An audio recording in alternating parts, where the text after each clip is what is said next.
Hi everyone, कैसे हैं आप लोग। आई होप अच्छे होंगे। तो आज का जो वीडियो का टॉपिक है वो प्रेग्नेंट लेडी के लिए काफ़ी हेल्पफुल होने वाला है, क्योंकि आज मैं आप सबके साथ शेयर करने वाली हूँ अपना ओटी एक्सपीरियंस, मतलब सी सेक्शन एक्सपीरियंस। तो जो लोग मेरे रेगुलर व्यूअर हैं उनको तो पता ही होगा कि 3 महीने पहले मुझे सी सेक्शन से बेबी गर्ल हुई थी 11 नवंबर 2023 को। तो मुझे पता है कि जो लोग मेरा वीडियो देख रहे हैं उनमें से लगभग लोग प्रेग्नेंट होंगे, बट मेरा कहने का ये बिल्कुल भी मतलब नहीं है कि जो लोग भी वीडियो देख रहे हैं उन सबका सी सेक्शन ही होगा। कभी कभी ऐसा क्या होता है कि लास्ट 9th मंथ जाते जाते हमें किसी रीज़न की वजह से या कोई प्रॉब्लम हो जाता है तो हमें सी सेक्शन कराना पड़ जाता है, और उस टाइम हमें अचानक से बहुत ज़्यादा डर लगता है कि अब क्या कैसे करें, सी सेक्शन में क्या क्या होता है, क्या क्या चीज़ें कैसे होती हैं, तो बहुत घबरा जाते हैं। तो मैंने सोचा कि चलो अपने वीडियो के थ्रू आप सबकी थोड़ा सा हेल्प कर दूं, क्योंकि मेरे बेटे के टाइम पे भी मुझे बहुत ज़्यादा डर लगा था। अचानक से मेरा सी सेक्शन हुआ था, मुझे पहले से पता था कि मेरा नॉर्मल होने वाला है, बट लास्ट जब मैं एडमिट हुई उसके बाद मुझे सी सेक्शन कराना पड़ा। इसका भी वीडियो मैं कभी आप सबके साथ शेयर करूँगी कि क्यों कराना पड़ा, क्योंकि मुझे खुद ही नहीं समझ में आया कि क्या हुआ कैसे हुआ। तो मैं बहुत ज़्यादा डर गई थी, क्योंकि मैंने पहले से कोई वीडियो नहीं देखा था, मुझे इतना नॉलेज भी नहीं था। तो सेकेंड टाइम में मेरी बेटी के टाइम पे मुझे इतना डर नहीं लग रहा था, बहुत सारी चीज़ें नॉलेज में थी। तो मैंने सोचा कि चलो आप सबके साथ में अपना नॉलेज शेयर करती हूँ, जिससे आप लोगों को भी अगर मन में डर है या कोई क्वेश्चन है तो आप लोगों को उसका जवाब भी मिल जाए और आप लोग भी थोड़ा सा हिम्मत वाले हो जाओ, बिल्कुल भी डर ना लगे। तो मेरे वीडियो के माध्यम से मैं आप सबको आज मोटिवेट करूंगी।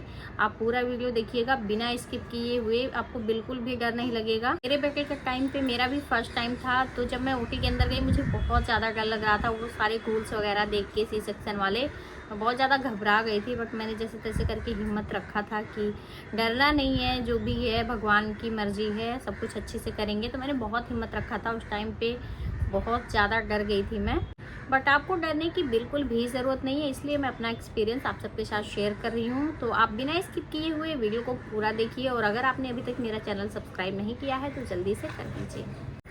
और अगर आपको मेरी डिलीवरी का ब्लॉग देखना है तो मेरे इसी चैनल पे है, आप जाकर देख सकते हैं। तो बिना देर किए हुए वीडियो को हम स्टार्ट करते हैं।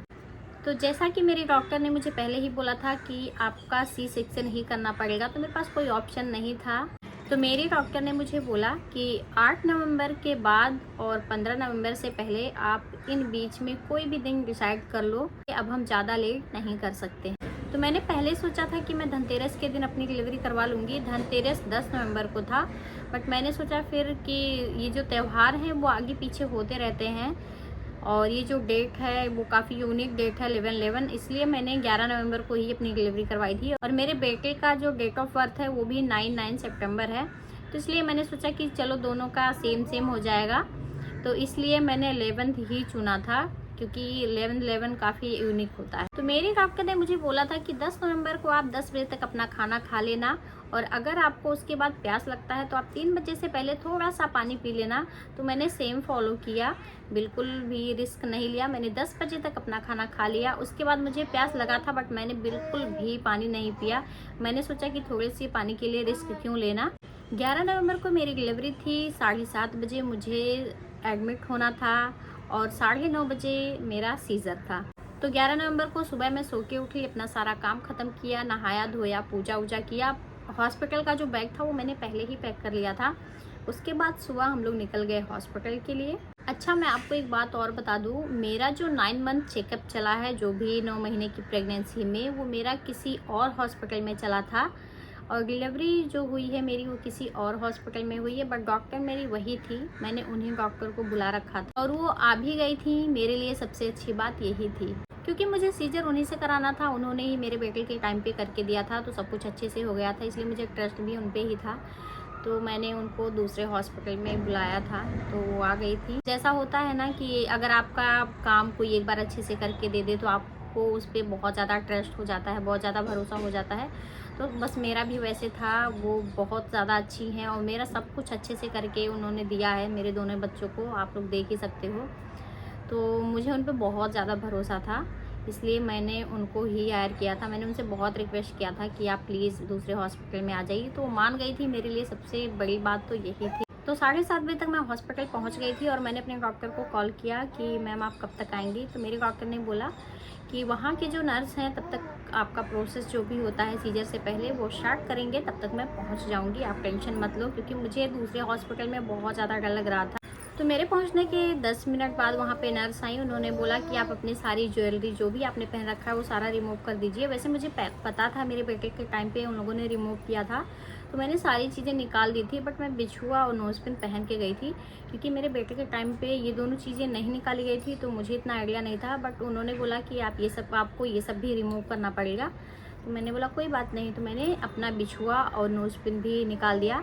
वैसे हमारे में बिछुआ नहीं निकालते हैं, बट उन्होंने बोला तो मैंने कहा ठीक है, कोई बात नहीं, रिस्क नहीं ले सकते भाई, अभी इस टाइम का जो सिचुएशन है उनके हिसाब से ही हमें चलना है। तो मैंने अपना बिछुआ भी रिमूव कर दिया। तो मैंने सारी चीज़ें निकाल कर अपने हस्बैंड को दे दिया, और वो लोग मुझे रूम में शिफ्ट कर दिए, रूम में लेके चली गई नर्स लोग। उसके बाद मेरे हस्बैंड चले गए रिसेप्शन पे, जो भी फॉर्म वगैरह का प्रोसेस होता है वो सारी चीज़ें करने। तो रूम में ले जाने के बाद जब उन्होंने मुझे हॉस्पिटल का गाउन पहनाया, उसके बाद फिर उन्होंने मेरा शुगर चेक किया, BP चेक किया, USG किया, बेबी का हार्ट बीट वगैरह चेक किया। अच्छा, एक चीज़ और है, आप घर से कितना भी हेयर रिमूव करके जाओ, वो लोग आपके टमी का जो हेयर होता है वो तो रिमूव करेंगे ही करेंगे, आप कितने भी अच्छे से करके जाओ। तो नर्स ने मेरे टमी का जो हेयर था वो अच्छे से रिमूव किया। उसके बाद फिर नर्स ने मेरे हाथों में ड्रिप लगाया, जो स्लाइन चढ़ता है, और उसके बाद फिर टॉयलेट का थैला भी लग गया मुझे, और जो इंजेक्शन वगैरह देना होता है वो सारा ड्रिप के थ्रू ही वो लोग डाल रहे थे।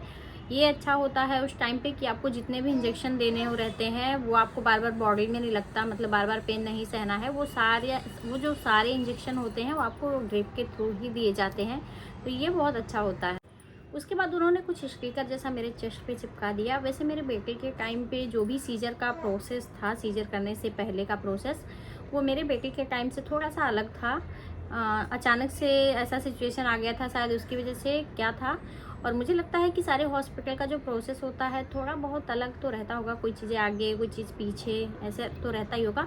ज़रूरी नहीं कि मेरा प्रोसेस था जो वो आपका सेम हो, बट हाँ कुछ चीज़ें आपको सेम मिलेंगी, और आपको डरने की भी बिल्कुल ज़रूरत नहीं है, क्योंकि इस वीडियो से मैं आपको बस इतना बताना चाहती हूँ, किसी सेक्शन से आपको बिल्कुल भी नहीं डरना है। तो साइड से आपको मेरे बेटे की आवाज़ आ रही होगी बीच बीच में, तो उसको इग्नोर करिएगा, वो जाग रही है। मैंने सोचा कि वो सो जाएगी तब मैं वीडियो बनाऊँगी, बट वो सोने को रेडी नहीं थी, और ऑलरेडी काफ़ी लेट हो चुकी हूँ मैं इस वीडियो को अपलोड करने में। मैंने बहुत पहले सोचा था कि ये वीडियो मैं आप सबके साथ शेयर करूँगी, बट लेट हो चुकी हूँ, तो इतना आप थोड़ा बहुत एडजस्ट कर लीजिएगा। तो चलिए आगे बढ़ते हैं। इतना सब प्रोसेस करने के बाद मुझे व्हील चेयर पर बैठा के बाहर लेके आए। बाहर लाने के बाद मुझे रिसेप्शन पे ले गए, वहाँ पे जो भी 2-4 फॉर्म पे सिग्नेचर वगैरह कराना था वो सब मैंने किया। उसके बाद मुझे ओटी में ले जाने लगे। ओटी मेरा 2nd फ्लोर पे था, और जैसे मैं लिफ्ट में गई तुरंत मेरी डॉक्टर भी आ गई। तो डॉक्टर को देख के ये तो मेरे चेहरे पे बड़ी सी स्माइल आई, क्योंकि मैंने 9 महीने उनके साथ अपनी जर्नी को कंप्लीट किया है। उन्होंने मेरा सारा चेकअप वगैरह किया है, उनको ऑलरेडी सब कुछ पता था कि क्या चीज़ें कैसे करनी है, तो उन पर मुझे भरोसा था। और मैं किसी नए हॉस्पिटल में गई थी, तो वहाँ पर मुझे थोड़ा सा डर लग रहा था। तो जैसे ही उनको देखा मैंने, तो मेरे चेहरे पे बहुत बड़ी सी स्माइल आई, और उन्होंने भी मुझे बोला कि अब तो तुम्हें अच्छा फील हो रहा होगा। मैंने बोला हाँ मुझे बहुत अच्छा फील हो रहा है। तो उसके बाद मैं 2nd फ्लोर पे गई, और जैसे मैं ओटी के अंदर जाने लगी तुरंत मेरा बेटा मेरे पास आया कि मम्मा को कहाँ ले जा रहे हैं, क्योंकि ऐसा उसने फर्स्ट टाइम देखा था कि मम्मा को 2 लोग पकड़ के ले जा रहे हैं। मतलब एक ने व्हील चेयर पकड़ रखा था, एक नर्स ने, और एक ने स्लाइन की बॉटल पकड़ रखी थी। तो बहुत ज़्यादा डर गया था कि मेरी मम्मा को कहाँ ले जा रहे हैं, क्योंकि अभी वो काफ़ी छोटा है, 2.5 साल का हुआ है, 20 महीने, तो इसलिए वो बहुत ज़्यादा डर गया था। तो मैंने उसको बोला कि मम्मा जा रही है तुम्हारे लिए बच्ची लेने। तो थोड़ा सा खुश तो हुआ बाहर से, बट वो डर रहा था कि मेरी मम्मा को ऐसे पकड़ के ले जा रहे वो लोग। फिर मेरे हस्बैंड ने मेरे बेटे को संभाला। उसके बाद फिर मैं जब अंदर गई तो मैंने देखा कि एक रूम के अंदर एक और रूम था, जिसमें सीजर का जो भी प्रोसेस होता है उसके अंदर चलता था। वहाँ पे एक रूम के अंदर एक और रूम बना हुआ था। तो मैं जब फर्स्ट रूम में गई तो वहाँ पे मैं बहुत ज़्यादा रोने लगी। मुझे नहीं समझ में आया कि क्यों मैं रो रही हूँ, मुझे बिल्कुल भी नहीं पता चला कि मैं क्यों रो रही हूँ। फिर एक नर्स आई और उन्होंने मेरे बालों का बन बनाया, मुझे एक कैप लगाया। फिर मेरी डॉक्टर ने बोला कि तुमको किसी से मिलना है या किसी से बात करना है। तो मैंने बोला कि मेरे हस्बैंड को बुला दीजिए। तो मेरे हस्बैंड अंदर आए, क्योंकि उस टाइम पे मैं बहुत ज़्यादा घबरा रही थी और मुझे खुद भी नहीं समझ में आ रहा कि मैं क्यों डर रही हूँ, जबकि ये सारी चीज़ें मेरे साथ एक बार पहले हो चुकी हैं। फिर भी मैं बहुत डर रही थी, मुझे तो बिल्कुल भी समझ में नहीं आया कि मैं क्यों रो रही हूँ।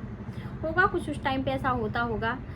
और इसीलिए मैं ये वीडियो आप सबके साथ शेयर कर रही हूँ कि आप लोग को थोड़ा सा हिम्मत मिलेगा मेरी वीडियो देख के। शायद मेरे हस्बैंड आए, मैं उनसे मिली और उसी टाइम डॉक्टर मेरे हस्बैंड को बोलने लगी कि आप इसका वीडियो बना लो, इसको बाद में दिखाना, इसको बहुत हंसी आएगी, अभी ये कैसे रो रही है जबकि इतनी अच्छी चीज़ लेने आई है। तो फिर मेरे हस्बैंड ने मुझसे पूछा कि तुम क्यों रो रही हो। मैंने उनको बोला मुझे नहीं पता मैं क्यों रो रही हूँ। फिर उन्होंने मुझे समझाया और वो बाहर चले गए। उसके बाद मुझे जहाँ पे सीजर होता है मेन ओटी में लेके जाया गया। जब मैं मेन ओटी में पहुँची तो वहाँ पे 8 से 10 लोग खड़े थे। यहाँ पे आपको डरने की बिल्कुल भी ज़रूरत नहीं है। वहाँ पे 8 से 10 लोग आपको मिलेंगे ही, क्योंकि एनेस्थीसिया वाले डॉक्टर होते हैं, 2 आपके डॉक्टर होती हैं, कुछ नर्स होती हैं, कुछ वहाँ पे दाई वगैरह जो भी रहते हैं वो रहते हैं, बच्चे के डॉक्टर रहते हैं। तो आपको इतना तो 8 से 10 मिलेंगे, शायद इससे कम हो सकते हैं 6-7, बट इतना आपको मिलेंगे। तो आपको बिल्कुल भी डरने की ज़रूरत नहीं है कि यहाँ पे इतने सारे लोग क्यों खड़े हुए हैं। और ये लोग वहाँ पे इसलिए खड़े होते हैं कि जब सीज़र का प्रोसेस चलता है ना तो बहुत ज़्यादा फास्ट होता है, फटाफट सारे काम होते हैं। आपको बिल्कुल भी नहीं पता चलेगा कि कब उन्होंने सीज़र किया, बच्चा निकाला, स्टिचेस लग गए आपको।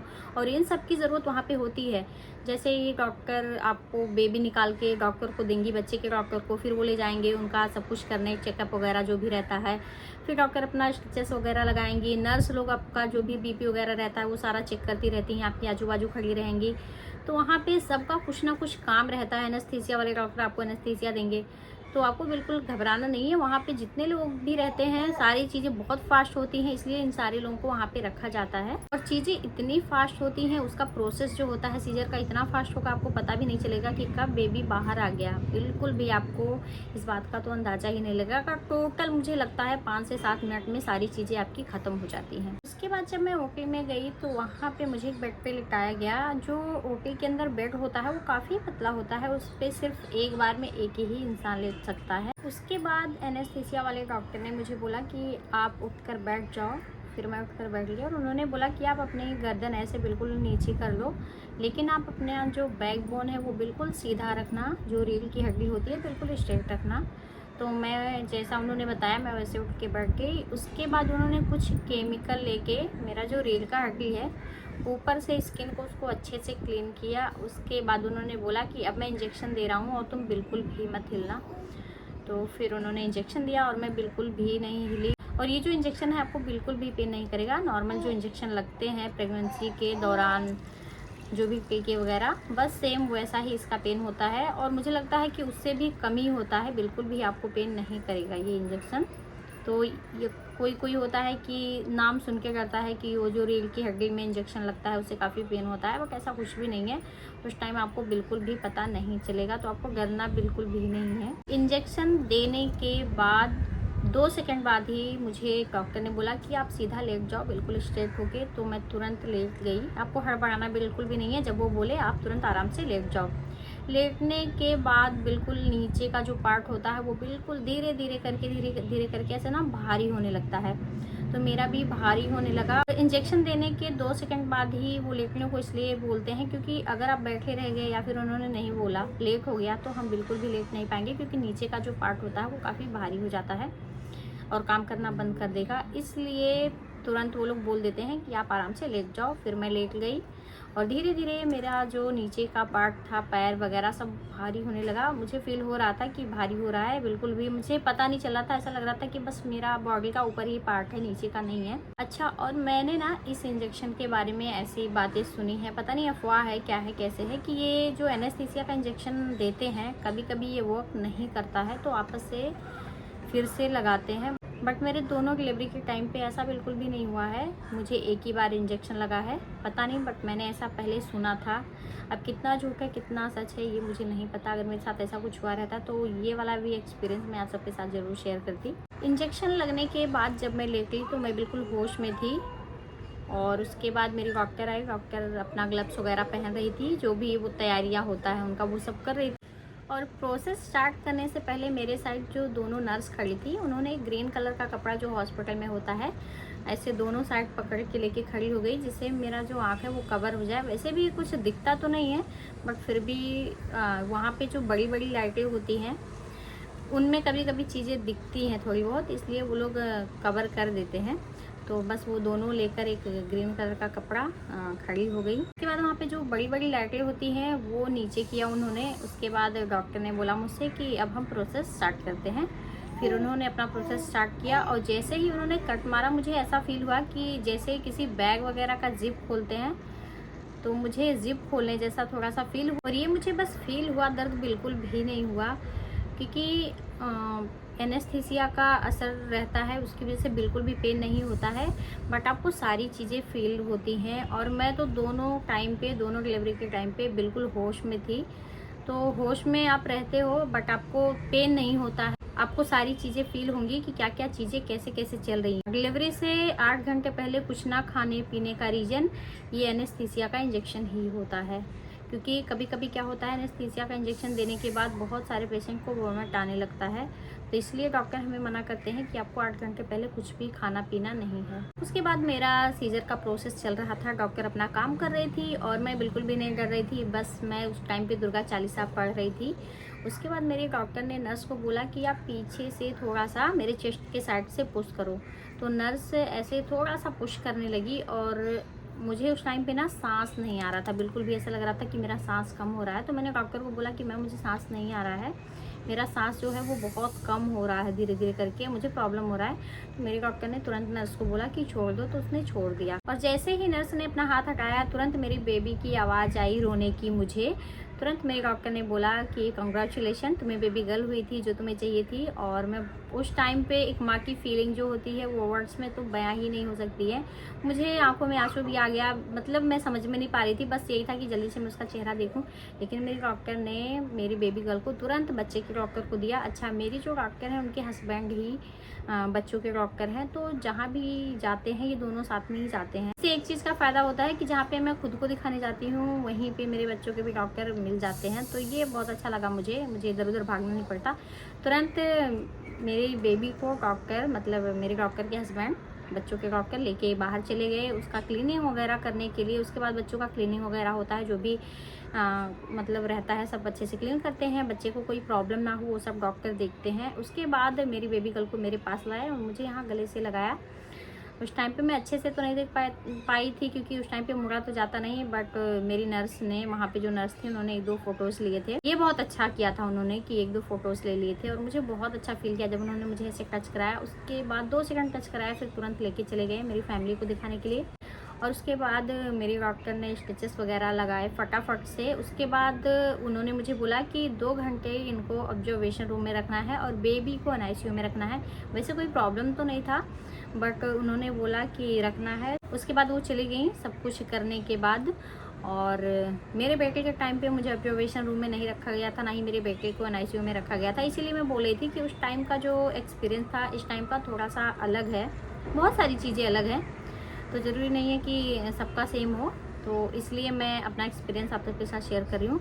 उसके बाद मुझे ऑब्जर्वेशन रूम में शिफ्ट किया गया। मेरी बेबी चली गई थी NICU में। मैंने अपनी बेबी को अच्छे से बिल्कुल भी नहीं देखा था, बट इंतज़ार था कि कब मिलेगी। तो डॉक्टर ने ये बोला था कि 2 घंटे बाद दोनों को रूम में शिफ्ट कर देना। जैसे ही मैं ऑब्जर्वेशन रूम में गई, वहाँ पे मेरे हस्बैंड आए मुझसे मिलने। वैसे उस रूम में मिलना अलाउ नहीं होता है, बट मेरे हस्बैंड आए थे और मैं उस टाइम पे बिल्कुल होश में थी। तो मेरे हस्बैंड आए, उन्होंने बोला कि तुम्हारी मम्मी और भाई आए हुए हैं। उस टाइम पे ना इमोशनल सपोर्ट की बहुत ज़्यादा ज़रूरत होती है और मुझे ऐसा लग रहा था कि पता नहीं क्या कैसे हो गया है, मुझे कुछ भी समझ में नहीं आ रहा था। बस मैं रोए जा रही थी, मुझे कुछ भी समझ में नहीं आया कि मैं रो क्यों रही हूँ। उसके बाद मेरी मम्मी, मेरा भाई अंदर आया, मैं उनसे मिली। उसके बाद फिर वो लोग तुरंत बाहर चले गए, क्योंकि उस रूम में बिल्कुल भी रुकना अलाउ नहीं था किसी को। अच्छा, एक बात और है, जब बेबी को निकालते हैं और माँ को टच कराते हैं, उस टाइम की जो फीलिंग होती है, ये फीलिंग सिर्फ वही लोग समझ सकते हैं। उस टाइम पे बहुत ज़्यादा इमोशन बाहर आते हैं, बहुत खुशी होती है और आंसू भी आते हैं। समझ में नहीं आता है कि क्या से क्या हो गया, मतलब जिस चीज़ का हम 9 महीने से इंतज़ार कर रहे होते हैं, फाइनली वो चीज़ हमारे सामने होती है। तो उस टाइम का जो खुशी होता है ना, वो शब्दों में बयान नहीं हो सकता है। मॉम होंगी, वो लोग समझ पा रही होंगी इस बात को। और एक चीज़ मैं आपको और बता दूं, OP में आपको जाने से बिल्कुल भी नहीं डरना है, क्योंकि उस टाइम के जो डॉक्टर होते हैं वही हमारे लिए भगवान होते हैं। इसलिए हमें अपने आप को उनके हाथ में उस टाइम बिल्कुल सौंप देना चाहिए, बिल्कुल टेंशन फ्री होके, क्योंकि उस टाइम के भगवान हमारे डॉक्टर ही होते हैं। उसके बाद जैसे तैसे करके 2 घंटे मेरे ऑब्जर्वेशन रूम में निकले और मुझे अंदर से बस यही चल रहा था कि बस कब मैं अपनी बेबी से मिलूँ, कब मैं अपनी बेबी से मिलूँ। ऐसे टाइम पे ना बहुत सारे लोग सो जाते हैं, बहुत सारे लोगों को नींद आती है, बट मुझे पता नहीं क्यों बिल्कुल भी नींद नहीं आई थी। मैंने अपने डॉक्टर से ये बात बोली थी कि मुझे नींद नहीं आ रही थी, क्योंकि थोड़ी थोड़ी देर पे वो लोग पूछने आती रहती हैं नर्स वगैरह कि आपको कोई प्रॉब्लम हो रही है, क्या है, कैसे है। और एक चीज़ और मेरे साथ अलग हुआ था कि मेरे बेटे के टाइम पे सीजर के 15 से 20 मिनट बाद मुझे ना बहुत तेज़ की ठंड लगी थी, बहुत ज़्यादा ठंड लगी थी। तो हॉस्पिटल से मुझे ब्लैंकेट 4-5 ब्लैंकेट उठाया गया था, बट मेरे बेबी गर्ल के टाइम पे ऐसा कुछ भी नहीं था। मुझे बहुत ज़्यादा ठंड नहीं लगी थी, 2 ब्लैंकेट से काम मेरा चल गया था। और शायद ऐसा हो कि फर्स्ट प्रेगनेंसी में ऐसा होता है, सेकंड में नहीं होता है। अगर ये वाला किसी के साथ है तो मुझे कमेंट करके ज़रूर बताना। उसके बाद 2 घंटे जैसे तैसे करके निकले। फिर मैंने नर्स को बोला कि अब जल्दी से जल्दी मुझे शिफ्ट कर दो रूम में, क्योंकि वहाँ पे अकेले बहुत बोर हो रहा था। और फिर नर्स आई, मुझे रूम में शिफ्ट किया। और जैसे मैं रूम में शिफ्ट हुई तुरंत मैंने सबसे पहले यही बोला कि बस अब मेरी बेटी को भी मेरे पास पहुंचा दो, और ये 2 घंटे में बहुत दूर रह ली। तो फिर उन्होंने डॉक्टर से अपना बात किया होगा, तो फिर मेरी बेटी को लेकर आई नर्स मेरे पास, आपने वीडियो में देखा होगा। और जैसे ही लेके आई मुझे दिया, और बस उस टाइम भी मैं उसको अच्छे से नहीं देख पा रही थी क्योंकि मुझे से टर्न नहीं होना था। तो फिर मैंने अपने हस्बैंड को बोला कि उसको ऐसे सीधा करके ऊपर से मुझे अच्छे से दिखाओ कि कैसी दिख रही है। उसके बाद नर्स आई मेरी बेबी को फीड कराने, क्योंकि उस टाइम तक मुझे मिल्क नहीं हो रहा था। तो डॉक्टर ने जो भी फार्मूला मिल्क लिखा होगा जिस भी ब्रांड का, वो लेकर आई वो, और उसको घोल के सिरिंज से पिला रही थी, सिरिंज से, क्योंकि उससे ना बेबी अच्छे से फीड कर लेता है, बाहर नहीं फैलता है। क्योंकि उस टाइम उसको एक्सपीरियंस भी नहीं होता है कि कैसे पीना है कैसे नहीं, तो इसलिए सिरिंज से पिला रही थी। बता रही थी कि ये बाहर नहीं फैलेगा, अगर हम स्पून से पिलाएंगे तो बहुत ज़्यादा इधर फैलेगा और गीला हो जाएगा, तो इससे बहुत अच्छे से बच्चे पी लेते हैं। फिर बच्चे को फीड कराया, फिर वो तो उस टाइम पे सोती रहती थी, फिर मेरे बगल सुला दिया। उसके बाद रात हो गया, रात के 8 बजे डॉक्टर का कॉल आया कि आपको थोड़ा सा पानी पीना है। तो मेरे हस्बैंड ने बॉटल होता है उसके ढक्कन से 2 ढक्कन मुझे पानी पिलाया, उससे ज़्यादा नहीं पीना था। तब तक सीजर हुए मुझे लगता है 8 से 10 घंटे हो चुके थे। तो डॉक्टर ने बोला कि आप पतली सी खिचड़ी खा लो, जो कि मुझे हॉस्पिटल से मिला था, तो मैंने वो खिचड़ी खाई। उसके बाद मैं सो गई, क्योंकि कोई दवा ववा लेना नहीं था। जो भी इंजेक्शन वगैरह आपको दिया जा रहा था वो ड्रिप के थ्रू ही जा रहा था, सलाइन के थ्रू ही, तो मेडिसिन वगैरह कुछ नहीं मिलता है। फिर मैं सो गई, मैं बहुत अच्छे से सोई। उसके बाद रात में जब भी बेबी को फीड करने की ज़रूरत होती है, हर 2-2 घंटे में बच्चा रोता है, तो नर्स वगैरह आती हैं, आपके बच्चे को फीड करा के जाएंगी। उसमें आपको टेंशन लेने की ज़रूरत नहीं है, जितनी बार भी ज़रूरत रहेगी। तो बस वहाँ पे भी नर्स आ रही थी और बेबी को फीड करा के जा रही थी, क्योंकि तब तक मेरा मिल्क नहीं आ रहा था, मेरे बेटे के टाइम पे जल्दी आ गया था। उसके बाद सेकंड डे हुआ, जिस दिन दिवाली थी। तो सुबह 6 बजे नर्स आई मुझे पहला वॉक कराने। उससे पहले उन्होंने दाई को भेजा, जो यहाँ पे मुंबई में मौसी बोलते हैं जिनको। मौसी आई, उन्होंने क्लीनिंग वगैरह की, ड्रेस वगैरह, मेरा गाउन वगैरह चेंज किया, क्योंकि उस टाइम पे आपको नहाना नहीं होता है, तो आप कितने दिन ऐसे बेड पे पड़े रहोगे। तो नर्स वगैरह जो भी दाई वगैरह होती हैं वो आपकी क्लीनिंग भी करेंगी, बेडशीट वगैरह भी चेंज करती हैं। उसके बाद मेरे फर्स्ट वॉक की बारी आई, जो कि काफ़ी फेमस है कि सी सेक्शन के बाद जो पहला वॉक होता है काफ़ी पेनफुल होता है। मेरे बेटे के टाइम पे बहुत ज़्यादा पेनफुल था। उस टाइम पे ऐसा लग रहा था कि जान निकल गई है। बट मेरी बेबी गर्ल के टाइम पे मेरे बेबी बॉय से थोड़ा सा कम था, उतना ज़्यादा नहीं था।